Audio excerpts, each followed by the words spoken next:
Well, thank you very much. It's my great honor to have the very popular, and by the way, great athlete, one of the greatest, but very popular Prime Minister of Pakistan. We have many things to discuss, military and terrorism and trade, and I think we're going to spend a lot of time talking about trade because we do very little trade with Pakistan compared to what we could be doing and should be doing when our countries really get along perfectly, and I think we're having that start. We're going to have that start. But there's tremendous upside with respect to trade. One of the things we're going to be discussing too is hostages, perhaps the polio vaccine, because Pakistan is one of the countries, and we'll talk about that as to what your feeling is on that. But we have a situation in Pakistan where we want to talk about the polio or the possible polio vaccine. And I think we're going to have great meetings. We're going to be spending a long time together.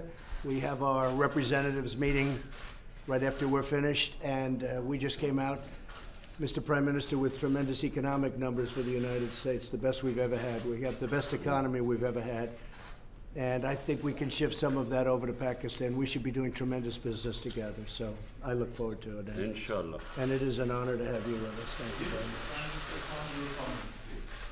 much. Please. Well, I've been looking forward to this meeting since I assumed office as Prime Minister of Pakistan. I mean, the United States is vital for Pakistan. We have links which have gone back since Pakistan became independent. We've been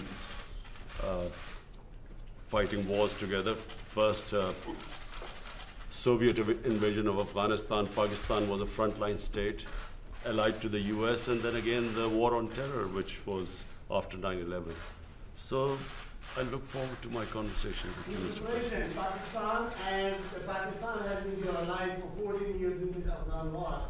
So face terrorism, face economic disaster and all that, and still we were taken to the court with all the accusations that Pakistan is not a responsible state.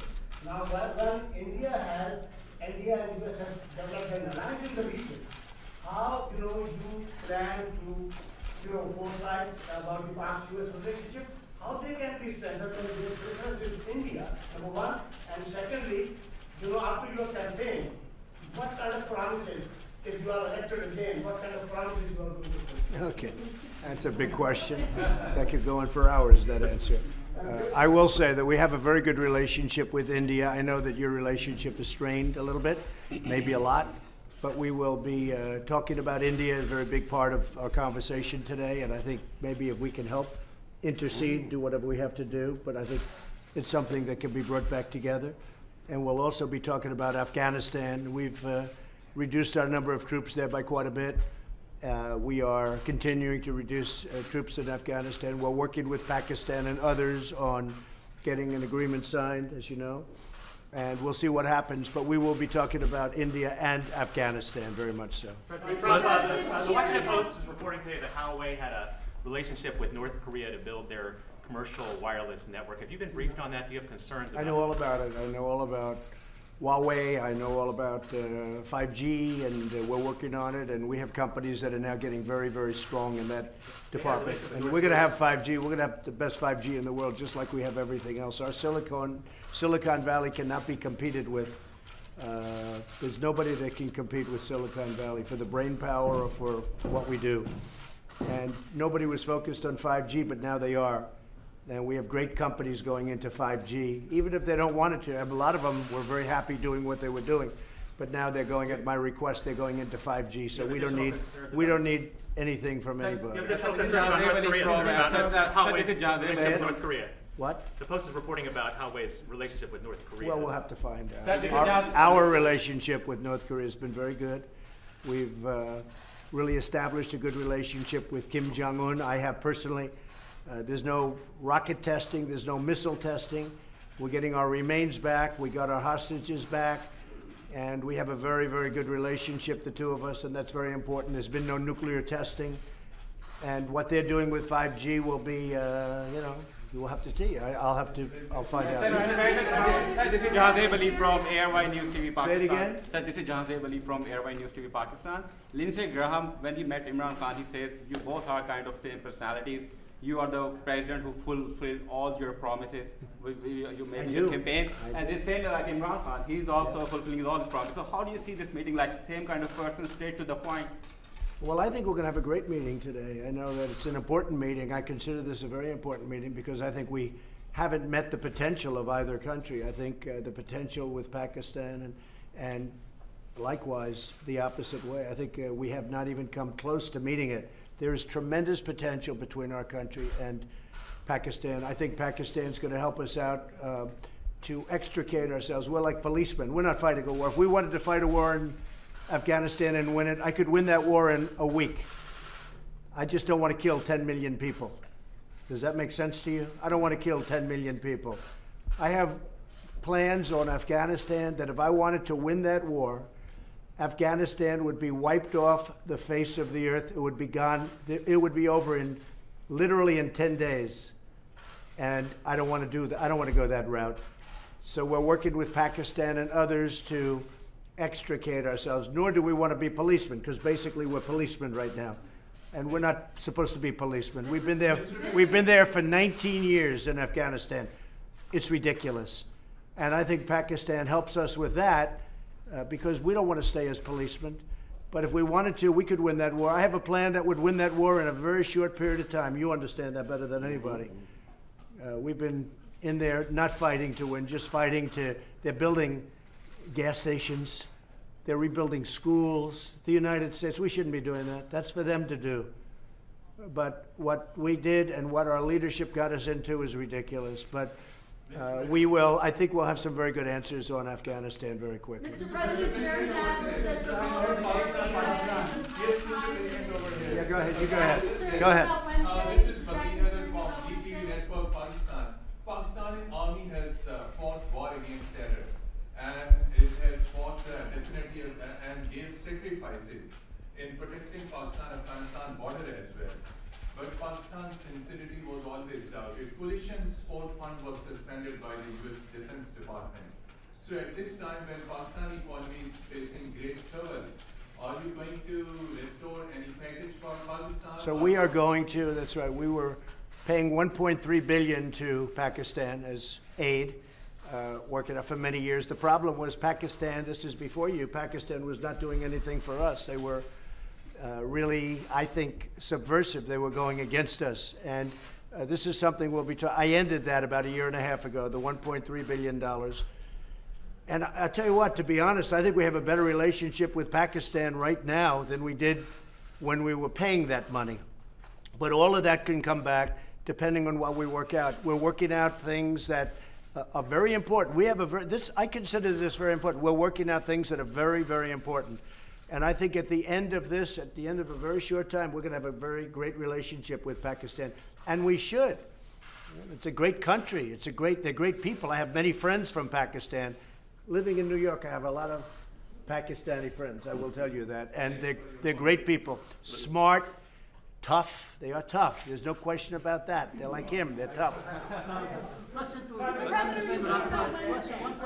No, I'm not going to be watching, probably, maybe I'll see a little bit of it. I'm not going to be watching Mueller because you can't take all those bites out of the apple. We had no collusion, no obstruction. We had no nothing. We had a total no collusion finding. The Democrats were devastated by it. They went crazy. They've gone off the deep end. They're not doing anything. They're not doing health care. They're not doing infrastructure. They're not lowering drug prices. I'm lowering drug prices. First time in 53 years that drug prices went down last year. 53 years. And I'm doing that without the help of Congress, which makes it much tougher to do, because if they worked with us, I could get drug prices down in half. But the Democrats don't seem to care about drug prices. All they care about is a phony investigation where the report was written. It said no collusion. The report was written, and the Attorney General, based on the report, was easily able to find there was no obstruction. There's no nothing. They're wasting their time. And Robert Mueller, I know he's conflicted. There's a lot of conflicts that he's got, including the fact that his best friend is Comey. But he's got conflicts with me, too. He's got big conflicts with me. As you know, he wanted the job of the FBI director. He didn't get it. And we had a business relationship where I said no. and I would say that he wasn't happy. Then all of a sudden he gets this position. But you know what? He still ruled, and I respect him for it. He still ruled, no collusion, no obstruction, and this thing should have ended a long time ago. This has been going on for 2.5 years, and we're never going to allow this to happen to another president again, because most of them wouldn't be able to take it. On top of everything else, we have the strongest economy. We were just discussing this with the Prime Minister. We have the strongest economy that the United States has ever had. We have the highest stock market yesterday, literally, the highest stock market we've ever had on Friday, Thursday. We've broken the record, I think, 109 times for our highest stock market. But on, I believe, Thursday of last week, we hit the all-time highest in the history of our country. Our country is doing phenomenally well. Unemployment is the lowest in 51 years, soon to be the lowest in history, if it keeps going this way in a short period of time.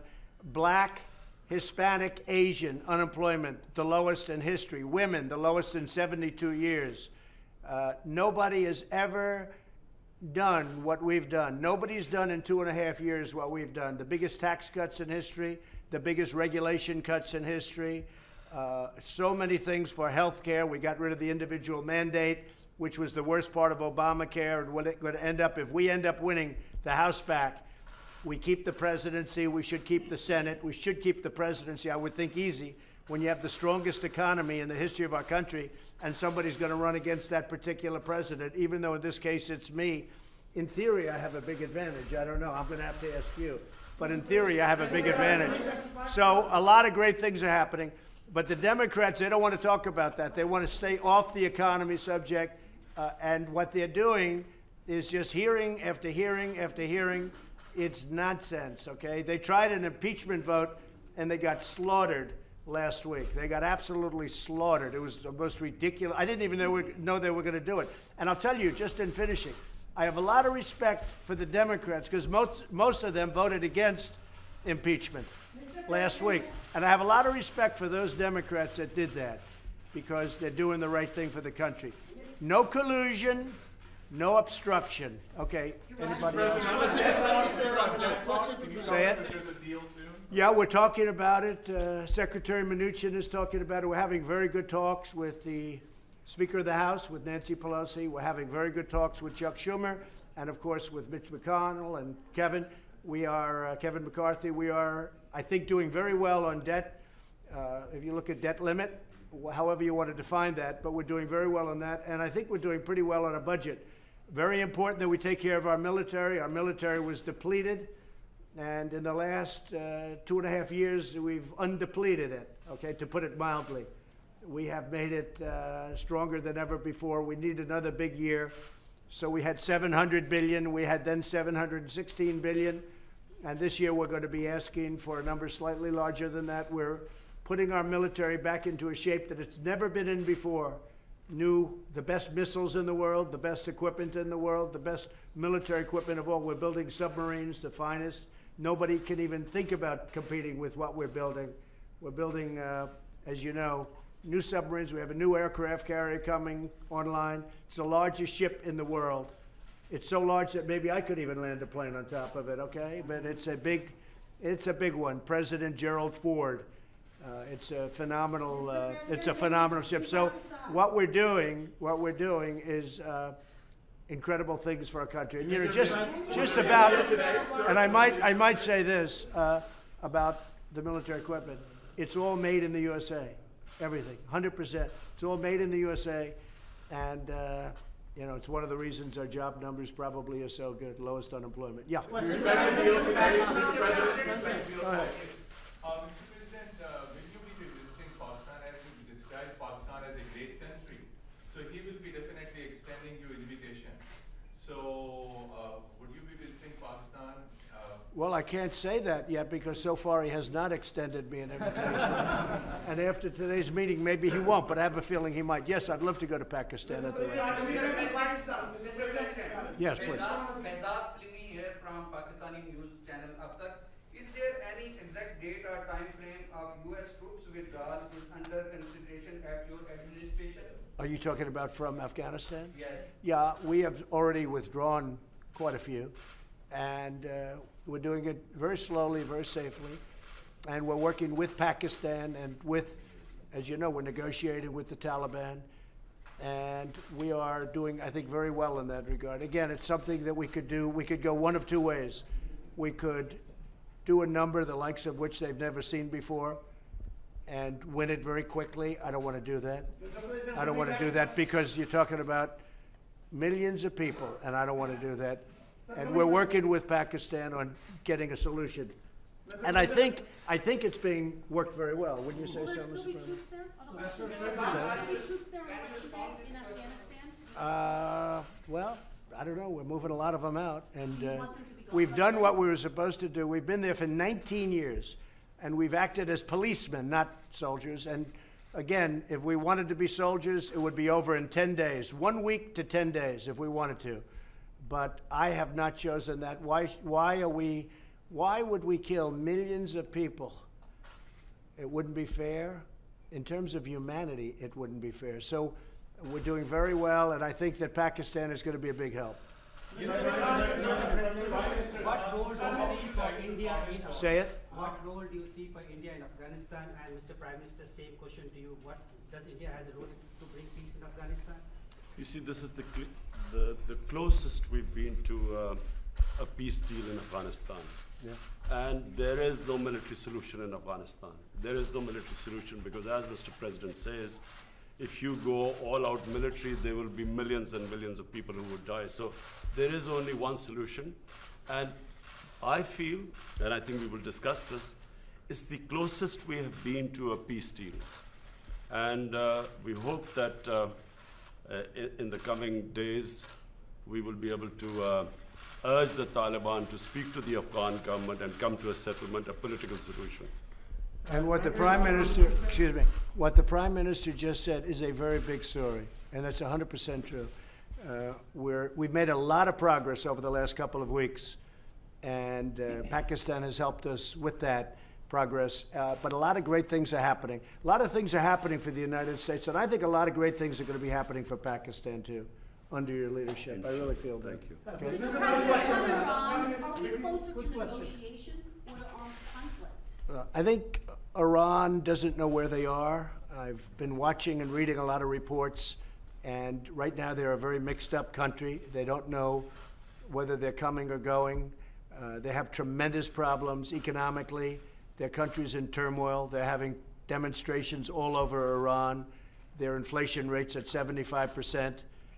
They have a lot of problems. So whatever it is, it is. I'm just going to sit back and wait. Let's see what happens. But I will say they are doing very poorly as a country, and we'll see what happens. We did actually, because they said no, and you know, it's a religious country or religious leaders, but they lie a lot.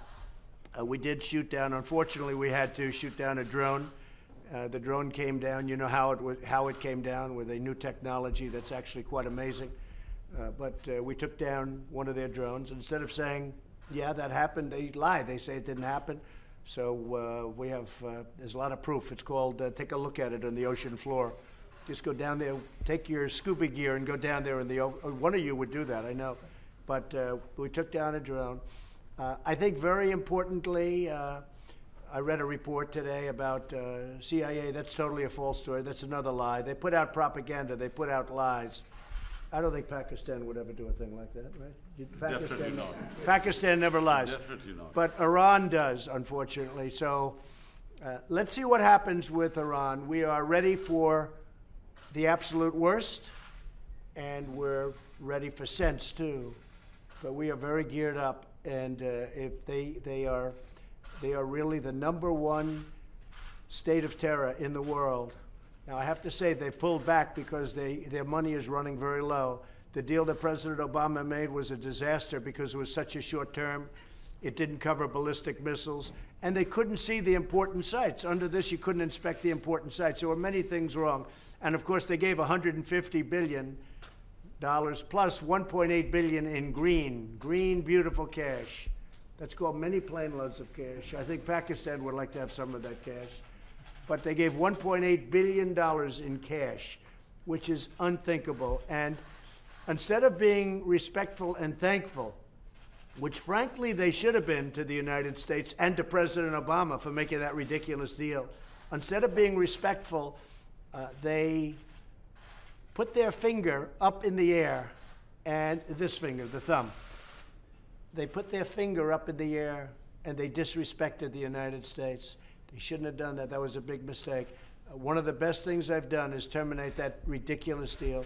If they want to make a deal, frankly, it's getting harder for me to want to make a deal with Iran because they behave very badly.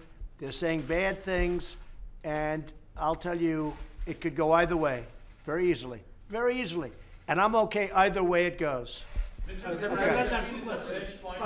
Yeah, go ahead. Are you from Pakistan? Yeah, I'm from Pakistan. Good. I want a couple of Pakistani reporters. I like them much better than our reporters. Question, 92 News, Khurram Shahzad. Question is, what do you think Pakistan could not deliver in 18 years, and you have so much hope now that it could deliver? What are those things that Pakistan You could mean deliver what they now? didn't do to They end the couldn't do war? it in 18 years? They Well, I could don't do it think now? Pakistan, look, I don't think Pakistan respected the United States. I don't think Pakistan respected its presidents. And I think Pakistan could have done a lot. I think Pakistan can do a tremendous amount with respect to Afghanistan. They didn't do it, and I don't blame them because they were dealing with the wrong president. Who knows? But I think Pakistan could have done. They're helping us a lot now. I think they could have helped us a lot in the past, but it doesn't matter. We have a new leader. He's going to be a great leader of Pakistan. And we have a new leader here, sort of new. I'm 2.5 years now, getting to be 3 years. Can you believe it? You're going to find time flies. But no, I think Pakistan could have done a lot, but they chose not to. And that's because they did not respect U.S. leadership. That's all. Pakistan doing enough now? Pakistan doing Well, I'll let you know that very quickly. I'll let you know. I mean, I'm going to know soon. It's not going to be like a long-term thing. I figure things out very quickly. So the question was, that's probably the best question you've asked in a long time. First time, she's always asking Mueller. She's been asking this Mueller thing for 3 years. It's your best question. So I have to focus on that because that's such a great question. I think Pakistan is going to do a lot. I really do. I think Pakistan is going to make a big difference. I think Pakistan will save millions of lives in Afghanistan because I really believe they have a power that other nations don't have with respect to Afghanistan. And I will say, as of this moment, they're working very hard and very nicely. There's been a report and video of protesters in Hong Kong and these ongoing protests being beaten by gangs, and potentially the Hong Kong and Chinese governments sort of looking the other way and allowing these peaceful protesters to be beaten. Have you seen any of that footage? Have you been briefed on any of that? Do you have Well, I any have, message of and Beijing and China? you know, I know President Xi. We're working on trade deals right now. We'll see what happens. Meantime, they're paying us billions and billions of dollars of tariffs, which is fine with me. But I know that they're working. I know that's a very important situation for President Xi. And you know, you could say what you said, but you could also say that he has allowed that to go on for a long time, and you know, it's been relatively. I think it's been relatively nonviolent. Do you believe the protesters should be allowed to protest on the streets in Hong Kong as they've been? Well, they are. I mean, they are. I don't think China has stopped them. China could stop them if they wanted. I think that, again, I'm not involved in it very much, but I think President Xi of China has acted responsibly, very responsibly. They've been out there protesting for a long time. I've never seen protests like it where you have that many people. It looks like 2 million people. Those are big protests.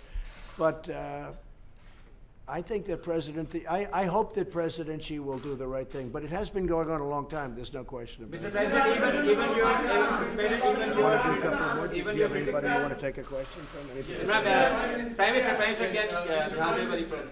Over here, first. Mr. Prime Minister, Mr. President made good remarks about Pakistan and said that Pakistan can help a lot to end the violence in Afghanistan. The dialogue process and reconciliation process. So what really Pakistan can do to bring peace, because you're also accompanied by your military commander, General Bajwa, and other security team. So what solution Pakistan, what strategy paper you have to push forward the peace and reconciliation process in Afghanistan and assurances to the U.S. Well, number one, this is the longest war that the United States has ever fought. It's almost 19 years. Number two, I am one of those who always believed that there was no military solution. Because anyone who knows the history of Afghanistan, you just have to look back at the history. There was always going to be a political settlement at the end. And I have to compliment President Trump, because he has now forced people to end the war, to have a settlement. And that's where I think Pakistan is playing a very important role, because Pakistan has a 1,500-mile border with Afghanistan, and all the areas where the trouble is, which is the eastern side of Afghanistan. So this is a critical time. I'm looking forward to my talks with President Trump. We have our military leadership here, because this is obviously a security situation. And what we want is understanding between the two countries. I can assure President Trump that whatever we will be saying will be the apps. We will be straight with them. There will never be any question of any doubt on Pakistan's intent, because apart from Afghanistan, the country that wants peace in Afghanistan more than any other country is Pakistan, because we get directly affected by it. And Pakistan needs stability. We have had 15 years of fighting this war on terror, over 70,000 Pakistani casualties, over $150 billion lost to the economy. So we desperately want peace. And I'm happy that President Trump has pushed this forward. So we hope, I'm looking forward to these talks. Prime Minister, can you...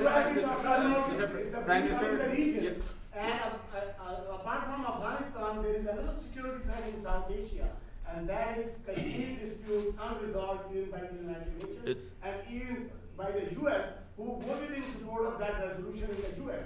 Now, are you going to make any kind of submission and intervention of President Trump? And the same question to Mr. President Trump.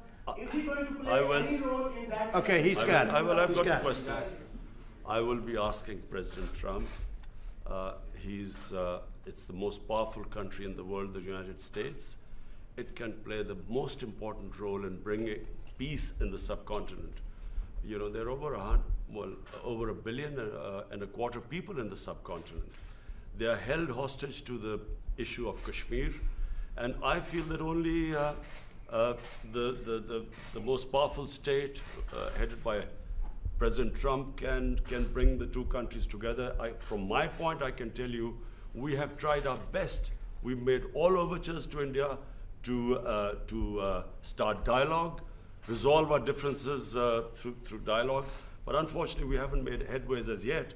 But I'm hoping that President Trump would push this process. So I was with Prime Minister Modi 2 weeks ago, and we talked about this subject. And he actually said, "Would you like to be a mediator or arbitrator?" I said, "Where?" He said, "Kashmir," because this has been going on for many, many years. I was surprised at how long it's been going on along. 70 years. I think they'd like to see it resolved, and I think you'd like to see it resolved. And if I can help, I would love to be a mediator. It shouldn't be, I mean, it's impossible to believe two incredible countries that are very, very smart, with very smart leadership, can't solve a problem like that. But if you would want me to mediate or arbitrate, I would be willing to do that. President, I can tell you that right now, you will have the prayers of over 1 billion people if you can mediate and resolve this issue. It should be resolved. So, but he asked me the same thing. So I think there's something. So maybe we'll speak to him, or I'll speak to him, and we'll see if we can do something. Mr. President, Because I've heard so much about Kashmir. Yes. Such a beautiful name. It's supposed to be such a beautiful part of the world, but right now there's just bombs all over the place. They say everywhere you go you have bombs, and it's a terrible situation. Been going on for many years. If I can do anything to help that, let me know. Let me give you one thing on Afghanistan as an example. So a lot of you don't know this, but we dropped the largest non-nuclear bomb ever built in history. We dropped it in Afghanistan. We were getting ready to make many of those bombs. This left a hole that it took out a lot of the tunnels and everything else, but it left a hole in the earth that looked like the moon. It looked like a crater from the moon, still there. Nobody's ever seen anything like it. People heard it 15 miles away. They said, "What was that?" It shook the earth. Non-nuclear, the largest ever made by far. and they were going to make many of them. And I said, no, we don't have to. I don't want to drop that. I don't want to do that. So many easy solutions. That's actually the easy solution. And they'd come in and they'd say, let's have peace, but you don't have to do that. I think we're going to be very successful without having to go that route. And I have tremendous confidence in the Prime Minister. All right, one or two more. Go ahead. Go ahead, please. I'm going to raise the issue of Turkish in a treaty with Imran Khan. And here, we can question to you regarding the freedom of the press in Pakistan. There are a lot of curves on the freedom of press, on the media, on the journalists. Can you comment on that? Go ahead. Pakistan press, to call Pakistan press as if there are curbs on it. Pakistan has one of the freest presses in the world. All you have to do is, since I've been the Prime Minister in the last 10 months, I mean, the criticism I have received from my own press, unprecedented. So to say that there are curbs on Pakistan press is a joke. When you say unprecedented, it can't, wait a minute, wait. There's no way you're treated worse than I am. I mean, that can't be. You are fighting, Mr. Prime Minister. You're going to have to speak because I didn't hear your words. Yes, the question was, are you going to raise the issue of freedom or release of Dr. Freedom of the press? Oh, yes. The doctor who have... We will do that. We will. We're talking about hostages. We're talking about hostages being held in various places. I've had very good luck with hostages, with North Korea, with many places. They've treated us with respect, and I appreciate it. It made a big difference. We have 2 or 3 hostages that we're talking about. That's one of the gentlemen that we have heard about. And we will be discussing that with many other subjects. Yes, we will. And President Trump, just a minute, President Trump, we will be giving you good news about the 2 hostages in a month. Thank you. Mr. Prime Minister, you are fighting Mr. Trump, in North Korea. On North Korea, sir.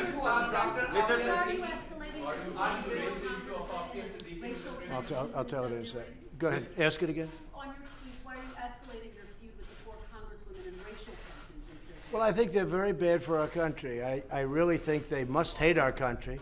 I think the 4 congressmen we're talking about, the congresswomen, what they've said about Israel, what they've said about our country, when they talk about disgusting people, when they talk the way they talk, when the one mentioned that brown people should speak for brown people and Muslim people should speak for Muslim people, and you hear all this, it's not what our country is all about. No, I think they're very bad for our country. I think they're very bad for the Democrat Party. I think you see that, and they're pulling the Democrats way left. Nobody knows how to handle them. I feel they're easy to handle. To me, they're easy to handle because they're just out there. They're very bad for our country, absolutely. No, I don't think, no racial tension. No, there's no racial tension. Look, I had my best numbers recently, and it's because of the economy and what I've done for the African American. When you look at the African Americans are doing better than they've ever done in our country. We're creating numbers. Look at the poverty numbers. Look at so many different, look at the unemployment numbers, the best they've ever had. No, we have fantastic relationships with the African American community. I think you'll see that. Certainly you're going to see that in 2020, I believe. Even your critics say that you're going to win the 2020 elections, and you are obviously very confident about that. Same thing with Imran Khan. Sir, you are also having a big war against corruption in Pakistan. So can you just give us a little comment on that? Well, I think he's going to win, and I think what's going to happen, of course, he's got a little ways to wait, I imagine. But I'll go over, I'm going to campaign for you. I'm going to help him with this campaign. Sir, can you war against corruption? Can you please comment on that? Ali Imran, representing Associated Press of Pakistan. Prime Minister Imran Khan has said that Pakistan is looking for trade and economic relationships and investment in Pakistan.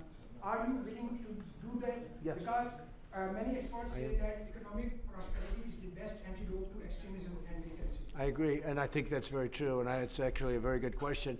The answer is yes. I see great trade with Pakistan, and I'm not talking about a little bit more. I'm talking about we could go 10 and even 20 times what we're doing right now. You know, Pakistan's a big country.